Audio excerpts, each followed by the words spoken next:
Go. Go. All right. I got an updated camera this week. Oh, yeah. Chapter 36.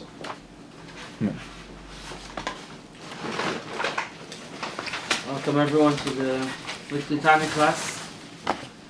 We begin studying today chapter 36, which is actually part of a subtopic that we're talking about.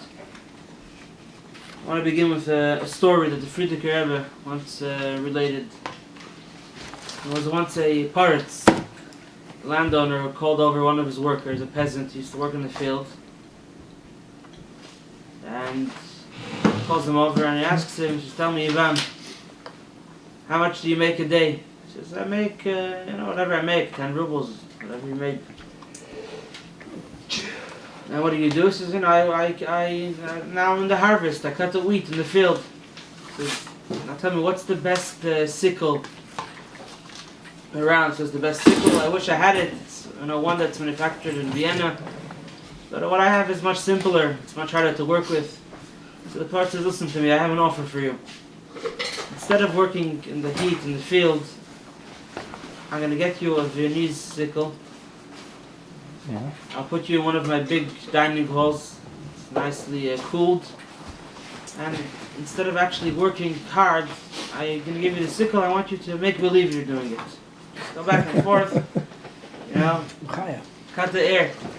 And I pay you double plus a bottle of mashka." What do you think? Ivan says, "Sounds good. I'm in for it." What's a mashka? $1 mashka? You get another bottle of vodka. Liquor? Yeah. Some liquor, yeah. Some booze. He says, "I'm in for it." Okay, so he gets him the sickle, brings him to one of the big, beautiful halls. Pleasure to look at, a pleasure to be in. It's nice, cool. And he has this tool. This Viennese sickle. Yeah, and he's cutting away, waving it in the air, back and forth. And the Paritz watches, is amused, and he goes back to his business. And he comes back, and an hour or two later, the guy is sitting idly doing nothing. So he says, "What happened, Ivan? What's the story? Working so hard, you needed to rest already?" So he says, "Your Honor," I think it said it in Russian, "Raboti nevidem," something like that. I'm not saying it right, but I can't do this. I don't see any accomplishment. I don't see the work. There's no point. There's no point. A similar story in a bit of a more tragic angle. In the olden days, when people used to go to jail, we see that actually it's in Tanakh about Shimshon HaGibber. It says that they put him in jail and he was a grinder, a miller. So what they would do is they would have a hand mill, and the forced labor of the prisoner had to turn the handle and grind the wheat. There's once a prisoner was in for many years, and he was doing that. And finally, he survived all the torture and all the labor and everything, and he was finally released. And he walks out of the prison, the fortress, and notices that the wheel that he was turning nothing. And he dropped dead on the spot from great Disillusionment. And he was so broken. he was doing nothing for not the fact that he didn't have his freedom and that he was in jail and he had to work, but if I already have to work, at least, and he would. It's not that it's the point that he didn't get any of what he worked for. It wasn't going to him, but the very fact that he was working in vain. That's what kept him going the whole time. Was he At kept least imagining there's a mill and people are getting his. He's doing something. It has a purpose. He has a purpose. He's accomplishing something, and here he realized that it was all a big. That was something that was too hard for him to handle. And he died from it? And he died just by realizing that was just too much for him. What the prison didn't do for 20 years, just seeing that. Who was this person? Was he a famous person? The story. A prisoner. Yeah. Maybe he was famous. I don't know. I didn't hear the story with the name.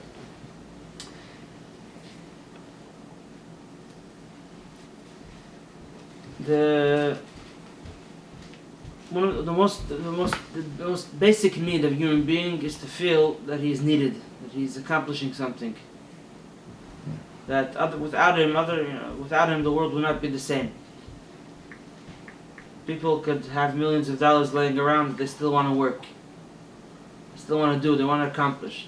People don't want to work hard, but people have a need to accomplish. And the same thing applies also in the area of not just our physical work, but our Avodas Hashem. When we serve Hashem, we want to accomplish. And here, this is where this topic comes in over here. That we're learning about the Beinoni. Tanya is the book of the Beinoni. Just a little very short recap of the whole Tanya until now.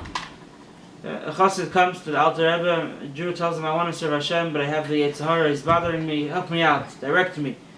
So the Alter Rebbe teaches us a few things that are good to know. You have a godly soul, and you have an animal soul, and some people win, some people lose, but everyone could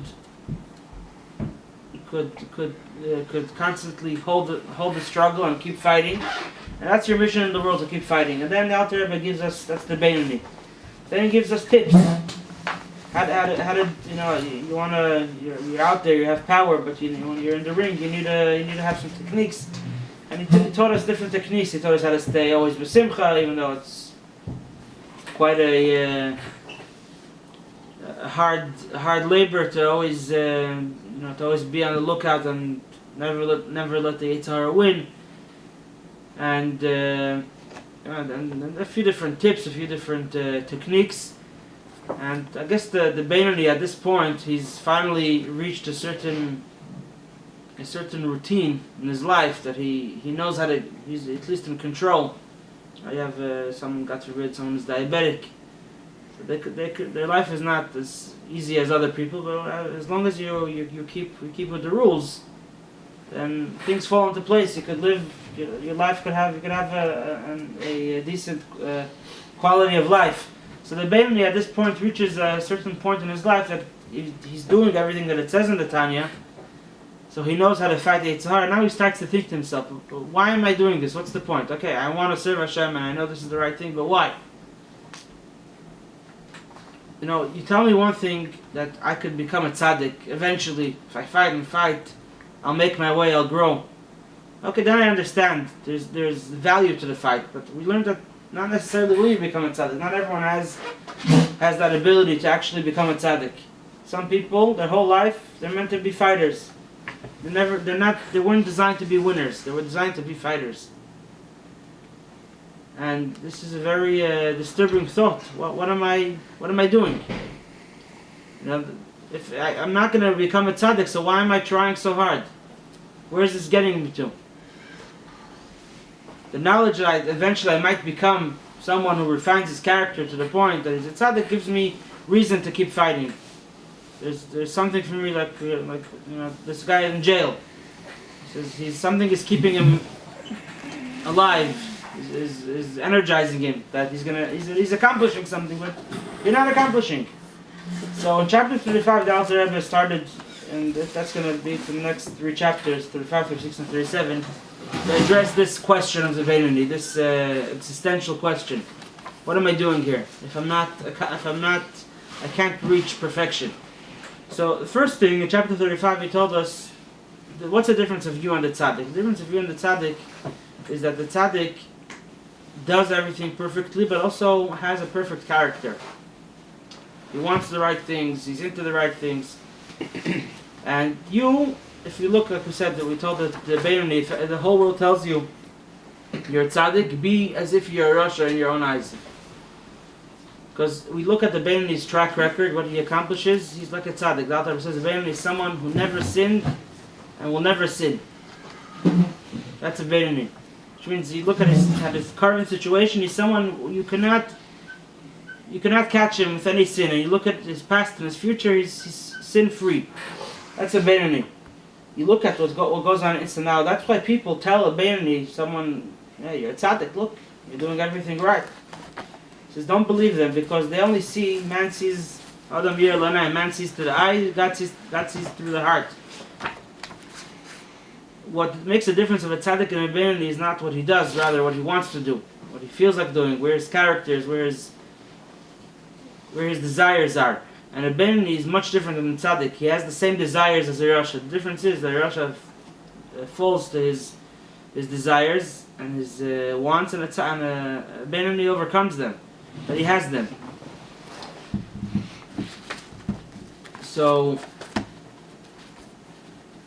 the Benoni is in this situation, and he's at least he wants to, and he's told that he may not be able to ever accomplish that, to get to that point. So why is he fighting? What is this all about? So the Alter Rebbe tells us that in chapter 35 that what makes the truth is what makes you and the tzaddik different is the experience. The tzaddik loves Hashem, feels excitement about godliness. He enjoys doing mitzvahs, he enjoys learning Torah, and you enjoy other things, and he's nevertheless overcome it. So what the truth is that you should know that when it comes to being connected to Hashem, the experience is much less important than the deed. Because when it comes to being connected to Hashem, for finite beings to connect to infinite Creator, there's no way to do it by understanding and feeling Him, because understanding God is not possible. We have a mitzvah to pursue the knowledge of Hashem, but we can never really understand Him. Not that we are not smart enough. Even if we were the smartest, it's not possible. It's beyond us. It's beyond us. It's not. Our mind is not made to understand God. And the same thing is our hearts are not made to feel God in His true essence. We spoke about it last week. How once you start understanding God, you're becoming Him.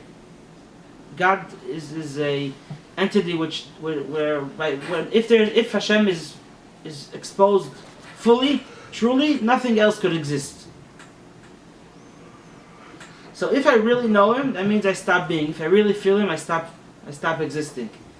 So the whole thing that the tzaddik has, that he understands Hashem and that he feels love for Hashem, the truth is that he doesn't really have Hashem's essence there. All he's grasping and his mind is understanding and his heart is feeling is different revelations, different flashes of godliness. He doesn't have the real thing, because you can't have the real thing and stay in existence. Is that why Bnei Yisrael only able to hear the first two Aseret Devrot? Exactly. That's mentioned in this chapter. We're gonna speak about that medrash. So how could a person actually connect to Hashem in the way that Hashem said you could connect to Him, which is doing His will?